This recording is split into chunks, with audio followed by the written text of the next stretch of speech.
月考的考场上，我正冥思苦想数学最后一道选择题，脑海里突然出现一个声音，选 B。我正惊讶着，脑海里接着涌入，这次的填空题也太简单了，第一题1/2，第二题1到正无穷，最后的这个2/5，这声音好像是我们班第一陈妍之的。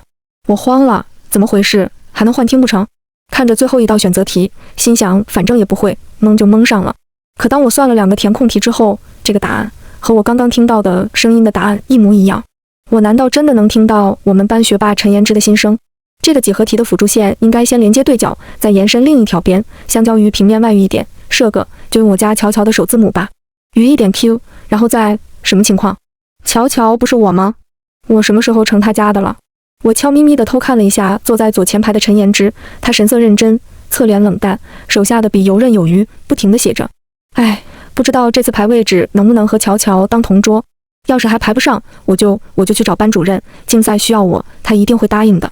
真的受不了了，体育委员那小子天天黏着乔乔，天哪，这什么和什么呀？陈妍之想要和我当同桌，他不是向来独来独往的吗？还有那什么体育委员，他是我邻居啊，我们从小一块长大的，可陈妍之向来都没搭理过我呀，他怎么会注意到这些呢？脑袋里陈妍之的心思噼里啪啦的，吵得我耳朵生疼，我只能从满是乔乔的话里面找出一些我不怎么会的题的答案。考试结束，我累得趴在桌子上，耳根也好不容易清静一下。刚趴下没多久，冯俊杰那小子怎么又去找乔乔了？天天勾引乔乔，还献殷勤，真不要脸！我抬起头，果不其然，体育委员冯俊杰拿着带零食过来了。考完是很累吧？要不要吃点哥们带的零食？我疲惫地笑了笑，现在什么都不想吃。冯俊杰又拿起我的水杯，你怎么这么累？我给你接点水去吧。啊呸！绿茶男，真不要脸！还什么我帮你接水吧？乔乔又不喜欢你，还天天黏着他，看我下次打篮球虐不死你！脑袋里又来了一大串这种话。我下意识看向陈妍之，他正捧着本科技书，专心地看着，不过余光确实是朝我这边的。我拿过水杯，不用了，我自己一会儿去接。冯俊杰狐疑地看着我，见怪了哈，难得我把便宜露出来，你也不站的。不远处的陈妍之就知道乔乔不喜欢他，哈哈哈，真高兴。冯俊杰真讨厌，人家都拒绝了，你怎么还不走？非得让乔乔赶你走吗？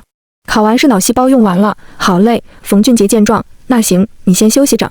终于走了，希望他永远不要再去找乔乔，真是烦死他了。我听到这句话，无奈地看向陈妍之，这孩子脑子里都在想些什么啊？乔乔为什么突然看我呀？他是不是也暗恋我呀？我不敢说出来呀，我太胆小了。乔乔说过他不喜欢他的男生。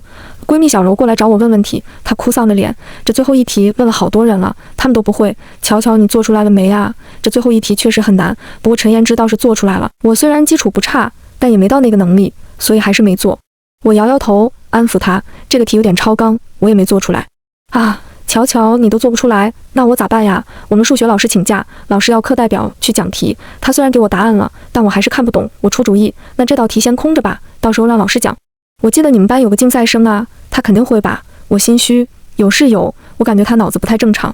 小柔推搡我，那你快去问。我无奈道，好吧，一步一步靠近陈妍之，他心声越来越大。啊，乔乔怎么往我这边来了？他是不是来找我的呀？好激动，来找我干什么？问问题吗？我一定要好好讲。还没到他座位面前，有位女同学就已经上前去找他了。陈同学，可以给我讲讲题吗？新来的转校生颇有些害羞地看着他。后排的男生看到这一幕，打趣道：同学，我们陈大学霸，他这人冷得很，小心被拒绝。女同学嗫嗫如如，只是讲题而已，我要不要给他讲？给他讲了，乔乔会不会生气？不给他讲的话，会不会把乔乔吓走呢？哎呀，急死了！我看陈妍之怎么选择。他淡淡的合上书本，薄唇微起，拿到。那群男生起哄变大了，太阳打西边出来了呀！我们陈大学霸也懂得助人为乐了。这群男的真讨厌，我是为了给我家乔乔讲题做铺垫。女同学惊喜地把卷子递上去，不知是兴奋的还是什么，脸红的不行。给他讲完题后，大课间的时间就快过去了。我安抚一下小柔，他没时间了，下次吧。小柔呆呆地看着，长得好帅呀，数学还这么好，妥妥我的天才呀！我连忙打住，不行。小柔疑惑，怎么不行？他人不行。小柔惊讶，人品还是身体？我低头不知道说什么，应该都不行吧。在心里骂了那么多男同学，又哭哭唧唧的，一看就是不行的。乔乔在和他朋友聊什么？要上课了，肯定不能来问我问题了。希望这次成绩出来后排座位，我一定要和乔乔坐同桌。下节是体育课，我和同学们坐在观众席上看男生打篮球。没想到这个家伙打篮球的时候脑袋也不消停，乔乔有没有在看我？我刚刚那个3分球帅不帅？哎呀，有没有迷到他？等着冯俊杰你这个小子，我一定好好虐你！酣畅淋漓的球赛打完，冯俊杰冲着观众席上的我喊：乔乔，有水吗？旁边的同学暧昧出声，一脸姨母笑地看着我们两个。在高中就是这样，两个人走得近些就会被起哄。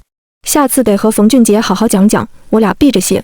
我只好递给边上的女同学，你方便出去，可以帮我给他吗？女同学笑着摆手，我送的他可不一定要呢。他们推着我，把我推到了场下。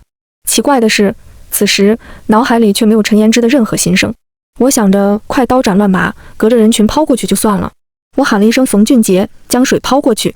谁都没想到，陈妍之阴沉着脸推开冯俊杰，接住了那瓶水。陈妍之，这是给我的！冯俊杰气得大叫。他冷冷地看着冯俊杰，然后拧开瓶口，猛地灌了一大口。他的水凭什么给你喝？这时我才知道，人生气到极点，心里是什么声音都没有的。两个人剑拔弩张地对峙着，整个篮球场忽然有种若有若无的火药味从暗处滋生，身旁的人都不敢吱声。我忽然想起什么，立马走过去抢过水，冲着陈妍之急道：你怎么能喝呢？快吐出来！陈妍之看着手里空荡荡的，刚刚那股戾气消散，他自嘲地笑了一下，颇有些受伤地看着我。原来他能喝你的水，而我喝一口的资格都没有，这什么跟什么呀？我急着说，这水过期了。他眉毛一皱，瞪大眼睛，有些不可思议。我接着补充，我上个星期买的，就喝了一口，放包里了。我小心地看着他的表情，陈妍之刚刚还不可一世的表情，瞬间痛苦起来。他捂着肚子，低着头，用我能听见的声音难受的低吟：好痛！我慌了，没必要吧？见效这么快。陈妍之表情越来越痛苦，我只得上前扶住他，好声好气地询问：对不起呀，你很难受吗？要不要去医务室？刚刚运动过的手臂青筋暴起，散发着热气，也烫得吓人。他在我身上借力，一半的重力往我身上靠，热气包围了我。1.8米几的个子弯了一半腰，他低着头看着我。陈妍之发烧湿漉漉的，不知道是不是疼的，眼睛也很润，还带了点乞求：你能送我过去吗？离他这么近，让我有些不自在。我侧过脸点点头，没看到他得逞时嘴角勾起的笑。我搀扶着陈妍之去医务室，身后的冯俊杰急着骂他：你小子心机这么深，你肯定是装的，那么大一个男人喝口水肚子都能疼了，你利用乔乔心地善良，真不要脸。好了好了，几个人都走远了，别拦我，我要骂死他。骂吧骂吧，反正乔乔陪我去医务室喽。医务室的老中医把很久的脉，疑惑地看着陈妍之：你这肠胃也没问题啊，怎么会那么疼？怎么没问题？明明就是有问题，喝了过期的水，就算现在没问题，那过会儿肯定也是会有问题的。是你不会把脉好吧？我再三确认，真的没问题吗？老中医捋了捋胡须，这样吧，要是实在疼，我就给你们开点西药，拿几盒布洛芬吃去吧。这还差不多，必须得开药，这样乔乔才会心疼我。我颇有些怀疑地看着陈妍之，他仍是低着头，那副痛苦的样子，手还紧紧捂着肚子。不得不说，这人就连疼都那么好看，美人破碎感还挺强烈的。老中医边拿药边絮絮叨叨地嘟囔着：现在的年轻小伙子身体素质真是越来越差了。想当年那可是冬天，我光着身子下河游泳，连感冒都没的。他拿了几盒布洛芬扔到台面上，先喝几粒，要是还疼你就去医院吧。我替他接过去，搀扶住他，连说谢谢。走出医务室的时候，老中医好心又多说了句：小伙子，虽然你肾不错，但是手活还是要少做，要不然也不会身体素质这么差了。我听到了什么？几乎是一瞬间，身旁的陈妍之耳朵连着脖子红了一大片，我只得假装听不懂似的哈哈了两句。陈妍之紧紧抓着我的手腕，像是怕那中医再说些什么，走得比我去食堂还要快。到了教室大楼下，他脸上的红还没散下去，我轻轻扯了一下手，他才后知后觉地松开我。中医瞎说的，你看着他边尴尬边害羞偷瞄我的样子，我笑出声来，然后装作很纯洁的样子。他说了什么吗？我没听懂。陈妍之松了口气，没说什么。幸好乔乔纯洁，要是他知道这是什么含义，那我在他心里不得变得很猥琐了呀。我恍然大悟，拉了长音：哦，你肚子怎么突然就不痛了？原来布洛芬拿手上就可以止疼了呀。他呆了一瞬，又捂住肚子痛哭起来。装吧，你就以为你是个清冷学霸，没想到竟是个演技达人。回到教室，同桌纪念八卦地凑过来问我：哎，你和咱陈大学霸什么关系？我看了他一眼，自顾地打开课本，能有什么关系？纪念不相信，怎么可能？咱班去篮球场的女生都传遍了，还说什么两个男的差点为你大打出手，尤其是那句他的水凭什么给你喝？听完这种描述，我的额头突突直跳。你这是言情小说看多了吧？纪念抢过我手里的书，那你什么时候看到过陈妍之有过失态的时候？你的一瓶水，他都不舍得给别的男的喝。实话告诉你，因为我欠了陈妍之2块钱，一直没还他，他一直记着呢。纪念。他抢水就是为了抢回那2块钱。我去，我没接触过他，没想到他这么抠，不，勤俭持家。我郑重地点点头。陈言之啊，陈言之，你装病害我白白后怕，礼尚往来一下，你不介意吧？对于能听到陈言之心声的事情，我还是消化了很多天才适应住一个外表冷酷、看起来无欲无求的男生。TMB， 脑子里想的事情比我还杂、还多、还矫情。这几天天天下雨，我洗的衣服可怎么办啊？晒不干，怎么换衣服让乔乔看啊？英语老师怎么每天都喷那么浓的香水？好难受，想打喷嚏。食堂今天有宫保鸡丁，记得乔乔最喜欢这些了，好想为他百米冲刺去抢饭，不知道什么时候才能有这个资格。TMB， 作业好多呀，不想写，还得维持住好学生人设，心塞呀。已经好几天没和乔乔说话了，找不到机会，好难过。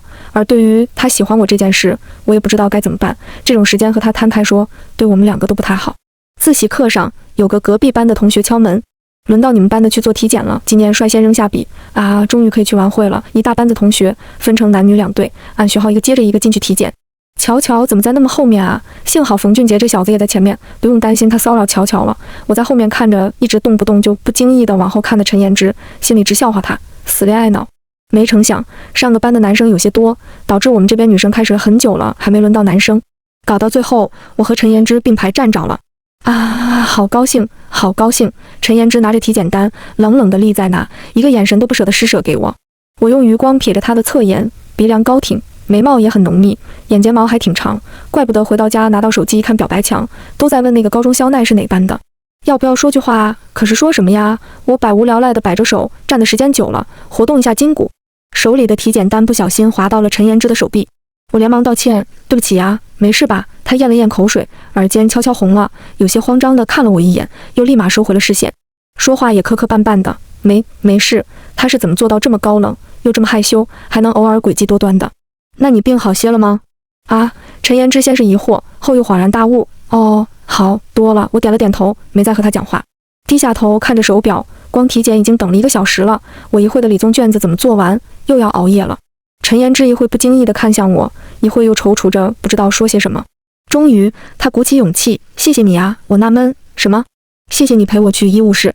哦，没事，这一点小事而已。他下意识地摩擦体检单的纸面，眼神闪忽地偷看我好几眼，脸渐渐也变得红了起来。我存了想要捉弄他的心思。陈言之猛然听到我喊他，陈言之的大眼睛扑闪扑闪的，认真地看着我。你为什么要抢那瓶水呀？明明不是给你的。如果说刚刚的脸是红色，他的脸现在几乎是以肉眼可见的速度变成了猪肝色。他瞳孔微微放大，看着我不知道该说什么，很紧张的样子。发现了？怎么办？我暗恋的有那么明显吗？怎么办？陈言之呆呆地看着我，一句话却也讲不出。拜托啊，陈同学，你真的以为你的表演天衣无缝吗？时间渐渐被凝结，我和他的视线交融，变得粘稠起来。陈言之轻轻地呼吸着，睫毛忽闪着，那层窗户纸即将捅破。乔，一会还抽不抽血呀？排在他身后的冯俊杰及时出现，打破了这一氛围。我们立刻不自在地错开视线。好险，差点就交代出去了。我看了陈言之一眼，随后回答道：不吧，抽血好像留到明天早上，又排了10几分钟，终于轮到我们进去了。医生拿着听诊器给陈言之测量的时候，吓了一大跳。同学，你这是怎么回事？跳得也太快了。陈言之顾着我在旁边，有些慌乱。明明不快，医生，就这样吧。说完，他就打算起身离开，医生拉住了他。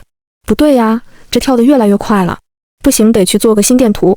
医生，真不是真的，看着被拽走的陈言之，我笑得肚子都直不起来。冯俊杰一脸纳闷地说：这小子平时身体挺好的呀。我高深莫测地看着他，子非鱼，又怎么能知道鱼的身体呢？月考成绩出来了，我难得前进了2个名次，进入了全班前5。说实话，还是要感谢陈言之，让我在不确定的答案里找到正确的选项。班主任是个50多岁的物理老师，他现在笑得比谁都开心，因为这次我们班成绩年级第1，全校物理第1也在我们班。2个第1让他高兴的，这节课一直在给我们讲美国的阴谋、日本的不要脸、韩国的愚蠢，诸如此类的国际大事。我国东海的那个苏岩礁就一个小谷堆那么大，韩国就跟我们争，天天派飞机搁那个小谷堆上盘旋，真他妈不要脸，绘声绘色，手脚并用，然后拖堂了也没讲要换座位的事情。讲台上的老师唾沫横飞，台下的陈言之的心声不断。快说换座位的事情啊，快说啊！我被吵得不行，抬起头看到黑板上的倒计时还有56天，好快呀！在下一节即将上课的时候，班主任才意犹未尽地结束这个话题，又夸了夸陈妍之，然后就走了。你怎么不说换位置的事情啊？哎呀，气死我了！陈妍之在心里絮絮叨叨了好几天后，在一个沉闷的自习上，班长要我们都出去，按照本次月考的名次进去选座位。纪念可怜巴巴地看着我，最后一次换座位了，你可不能抛弃我。我点点头，安抚他。好好，给你占着位置。你以为我们班第一是陈妍之吗？非也。他虽然长得帅，但字不如其人，写的那叫一个鸡飞狗跳，让人不堪入目。所以语文吃亏死了，名次还在我后面呢。当我选了靠窗的第2排，陈妍之假装巡视一番，目光最后落在我旁边的位置上。我脑子一热，坐我后面吧。他呆滞了一下，迟钝地点了点头，坐到了我的后面。没人愿意和理科天才，而且还是个冰山一样的天才坐一块找虐。女生也不好意思去找一个男生当同桌，但是冯俊杰他愿意找虐。我本以为找到了一个清静的地方，谁想冯俊杰在哪里都能唠起来，对着不搭理他的陈妍之，天天有理有理地喊着。偶尔也会想起来之前篮球场抢他水喝，又一脸怒气的一遍一遍问他，你是不是喜欢乔乔？快说！陈妍之闹了一个大红脸，支支吾吾地反驳他，你怎么不说你天天缠着他呢？你懂什么？我和他是邻居，青梅竹马，把他当妹妹看的。你这小子诡计多端的，亏我还和你做同桌，我要换位置，有时候也会风格突变。作业给我抄抄，谢谢小有理了。哎，你下次打篮球让着点我行不行吗？让我也赢一回。小有理，这个题怎么做？给乔乔讲过了，也给我讲好不好？陈妍之气得不行，你怎么老是叫我有理有理？我们3个对视一眼，齐声回：言之有理呀！冰山一样的美人，难得有表情崩裂的一刻。于是陈妍之美美的失去了她的本名。陈妍之被吵得不行，我被陈妍之和冯俊杰也吵得不行，一天天能听到他内心的吐槽，烦死了，烦死了，烦死了他了。今年也在一旁吐槽，以前怎么没有发现这个冯俊杰话那么多啊？4个人潦草地组成了一个小组，每次讨论问题都是冰火两重天。我和陈妍之这边岁月安好，冯俊杰和纪念吵得不可开交。都说了，这个受力分析图是这样画的，它相对于它运动，摩擦力是往运动相反的方向的。都这个时候了，你怎么还画反啊？那下面这个木头呢？为啥也能走？纪念无语道：他受力了呀，摩擦力带他走的呀。你真是笨死了。冯俊杰大言不惭，我就笨了咋的？你简直不可理喻。我在一旁看着热闹，打趣道：你俩还挺般配的。闭嘴！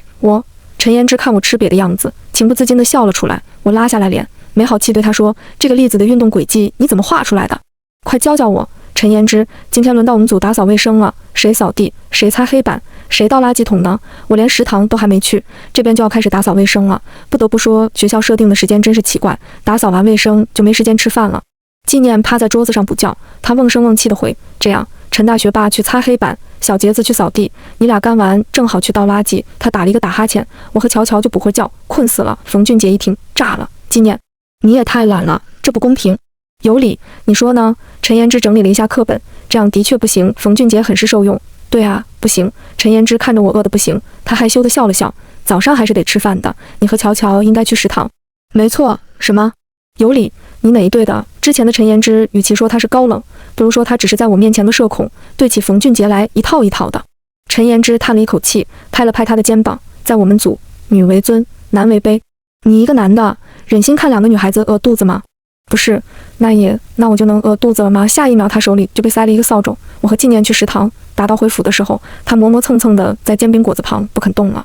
怎么了？难得看到纪念这么扭捏的一面，他颇有些不好意思。咱出来吃饭，要不也给他俩买一份吧？哦，当把饭带到2人面前时，陈妍之心里炸开了花。乔乔给我带饭，乔乔好关心我，乔乔真的很善良，又很可爱，真的越来越喜欢乔乔了。他是不是现在也对我有点意思了？他面无波澜地吃着煎饼果子，耳尖却是通红的。好吃吗？陈妍之攥紧了包装袋，打开一本书，装作不在意地点了点头。你带的饭怎么都是好吃的？真希望每天都可以打扫卫生。反观纪念那边，冯俊杰挑3拣4，吐槽：啊呸，怎么给我放香菜了？香菜怎么了？香草是这个世界上最好吃的东西，算你有良心，给我加了个肠。那是姑奶奶人美心善，最喜欢照拂你这种吃不上饭的小可怜。你数学课上，老师戴着眼镜唉声叹气，没多长时间了，各位，这题怎么还错呀？你说说，这选择题拿前8到9道的分，填空题拿2道，后面的题林林总总拿50多分，这不就100多分了吗？纪念小声嘟囔着，我也想啊，可是臣妾做不到啊。后面的冯俊杰说的怪容易，数学老师心累的讲完，我有点累了，让那谁，陈妍之，你上台给大家讲讲。老师可知道你都做对了。陈言之想拒绝，奈何老师太热情了些。下面的同学都听着点。陈言之，你提问。他踌躇了很久，巡视一番，同学们都低着头不看他。冯俊杰，你来说说这个 X 的取值范围是什么？下面的冯俊杰眼睛瞪大，他小声吐槽着，无语死了，你就这么狠心？接下来讲了很多题目，他也提问了很多人。你别光提问男的呀，找几个女生问问。这一刻，我明显听到陈言之心生乱了。找谁呀？找乔乔吗？啊，我找他的话，我就不会思考了呀。那就这道题吧。数学中有许多形状优美的、寓意美好的曲线，曲线 c，x2 加 y2 等于1加 x，y 就是其中之一。配图，爱心。我在心里默默吐槽，这好土啊。陈言之磕磕绊绊的，我画图不是很好看。乔乔，你上来替我画一下。全班哄闹，那是他最大胆的一回。时间，不言不语，却最懂人心。8，一周一小考，2周一大考。高考前的那几天，我一直听着陈言之心里的碎碎念。考完后，我一定要告诉他我的心意。不知道乔乔会去哪个城市上大学，毕业了我们还能再见吗？我说我喜欢他，他会不会喜欢我呢？暗恋真的好难。临近毕业，纪念多愁善感起来，表示从1楼到4楼的距离原来只有3年，表示门卫叔叔、食堂阿姨很有夫妻脸。我好笑的拍了他一巴掌，干嘛啊这是？以后又不是不见了。没想到他竟真红了眼眶。乔乔，我舍不得你，我好怕啊，我要是考差了怎么办？我要是没考上大学了又该怎么办？我抱住他，有包禅山记经常考的那句是什么来着？他抽泣着，竟无志也而不能志者，可以无悔矣。那不就得了？永远不要为还未发生的事情担忧，在还没上战场前，可不能打退堂鼓。现在我们都是最骁勇善战的士兵。冯俊杰趴在桌子上没好气道，有什么好哭的？矫情死了。你眼睛怎么也红了？哪有？今年破涕为笑，明明就有啊。整理考场，高3部全部搬到了另一个校区。拍毕业照，纪念偷偷给我抹了口红，不知道傻有理看没看出来。各位老师语重心长的教导，虽然平常听腻了，但是现在觉得有点好想哭，是怎么回事？最后一次回寝室，冯俊杰和有理偷偷跟在我们俩后面。本来以为已经休息的高1高2的学生，拿着手电筒摇旗呐喊，闪烁着的不仅仅是灯光，还有我那不争气的泪花。看到了一群穿着红色衣服高考加油的家长，妈妈昨天还给我打电话了，很快就过去了。有免费的水喝哎，好多横幅啊，挺好的。食堂阿姨这次怎么这么好？要是一直都这么好就好了哦，没有以后了。哈哈哈哈！孔子面前好多零食啊，我也拜拜！救命！被陈言之看到了呀，他是不是在笑我？肯定是。进考场了，陈言之，别老看我了。考完试之后，我也有话对你说。考试结束，请考生停止答题，睁开眼，是我大学的宿舍。我就说哪有什么读心术啊，原来是我的一场梦而已。又梦到陈言之了，暗恋的人是我，心里絮絮叨叨的人也是我。开始的开始真的很平常。刚分到这个班里的时候，就知道班里有位大帅哥，理科非常好。第一次见到他，的确很惊艳，可那又怎么样，也只是惊艳而已。我的注意力不会被他分散，我也没和他讲过话。我一直以为他不认识我，我只是单纯知道他，就这样简单的不能再简单的同学关系。直到有一次，纪念拉着我去看球，他们打完后，我和一群女生路过的时候，陈言之偏偏喊住了我，他让我给他带瓶水。我平淡的内心就突然起了波澜，怎么偏偏喊我？我一直觉得他不认识我，难道他也在关注我吗？有时候喜欢一个人是一瞬间的事情，哪怕他之前在你身边经过无数次，可就在那一瞬间，他让你感觉到了特别的存在。学习本就是苦闷的事情，人总喜欢给自己找个盼头，寻个乐子，一旦看到了甜头，便不自觉地深陷，于是又苦中作乐，迷上了这个酸涩又让人上瘾的感觉。从篮球场那里开始，我就观察起陈言之来。我在心里叫他有理，好像别人不会这么叫他，反而对我来说就是独一份的权利。他今天穿什么颜色的衣服？跑操的时候看到那个颜色，我都会心中一颤。老师叫他回答问题，我把他的声音记在心里，反复描绘。从宿舍到教室的这段路途，我偶尔碰到他，默默记下了他回教室的时间。纪念总会一次又一次地催我，埋怨我这么磨蹭干啥。下课接水，一直走后门的我，喜欢起来了前门。经过他身边的时候，心脏砰砰跳，想看他又不敢看他。我得矜持啊，我不能让他发现我呀。当我意识到我好像非常喜欢他的时候，好像开心，又好像有点难过。他不喜欢我怎么办？一种无能为力的占有欲填满了我的心。隔壁班的女生找他了，他们什么关系？那个女同学为什么又去找他问问题了？为什么他和他的关系那么好？视线不自觉地靠近他，耳朵不自觉地捕捉他。纪念是语文课代表，我抢着帮他发作业本，假装不在意递给陈言之，我的耳朵通红，他没有抬头看我，有些失望。好喜欢他，好喜欢他，好喜欢他。和他说句话嘛，说什么？我不敢。暗恋是一个人的兵荒马乱，偶尔的视线交汇，让我能开心很久。巧合的遇见，让我觉得我和他缘分不浅。他每一次看向我所在方向的时候，我就想趴在他耳边问一下：你是不是在看我呀？是不是啊？暗恋就是怕会错意，怕认错情，把自己矫情的不行，他却丝毫没有感受。体检那次，我如愿的和他并排站了很长时间。陈妍之高高的，瘦瘦的，我却只敢偷偷瞧他侧脸，只不小心滑到了他，我连忙说了句抱歉。陈妍之弯腰听我讲话，轻声笑了下，没事，淡淡的，在我心里却刮起来沙尘暴。我不敢看他了，我怕多说一个字都能露馅。陈妍之那次月考物理全校第一，我与有荣焉。看吧，我喜欢的男孩子，优秀的嘞。期盼换位置的人是我，可我没想到，我真的和他成为了前后桌。近水楼台先得月。4人小组很快就熟络起来，于是我又开始期待每一次的小组讨论，每一次的打扫卫生，因为这样可以和他讲话、打闹、嬉笑。最动心的时候是那次他让我上去画图，那一刻我真的想问问他，你什么意思？你究竟什么意思？胆怯、不敢、逾越雷池，幸好可以留下多一点、再多一点的回忆，只是真的没有勇气表白的。快要高考，伤心难过的人也是我，我连纪念都瞒得很好，只说舍不得他，其实舍不得的更是他。故意走在他前面的人是我，想知道他高考去哪个城市的人也是我。拜孔子像的时候被他看到了，也是我在胡思乱想，他会不会有一瞬间想着我？这人好有趣，每天都在猜他的心思，猜到我心都要累了。终于，高考来了，传说中盛大的高考结束时平平淡淡的，我和他没有一张合照，没有联系方式，结束了就真的没再见过。回忆至此，我又痛恨自己当时为什么不勇敢一些。我告诉他了又怎么样？乔乔，这周我去找你玩吧。我叹了口气，刚睡醒，不想出去玩。不行，这次你必须来。我纳闷，你不和你家冯俊杰过2人世界了？他哪有你重要啊？不知道毕业聚会时哭着闹着要找冯俊杰说清楚的人是谁？简单收拾了一下，我去车站接纪念。他还是老样子，和冯俊杰是个欢喜冤家，一见到我就抱了一个满怀。乔乔，我想死你了，你知道吗？后面跟着拉箱子的冯俊杰，不是我说你，纪念出来玩2天，你带这么多东西干什么？我就带，怎么了？略，我拉过纪念的手，我待的这地方你不都玩过一遍了吗？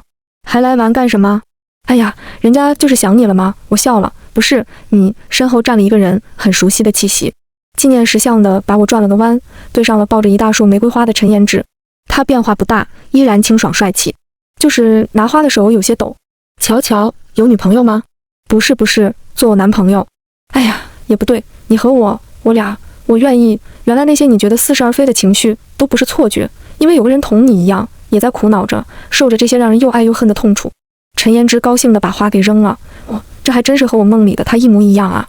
他紧紧抱住我，原谅我胆怯那么多年，我泪眼模糊，也原谅我若这世界上可以有读心术的话，求上神们给那些互相暗恋又胡思乱想的胆小鬼一次机会。你听，他心里想的和你一样。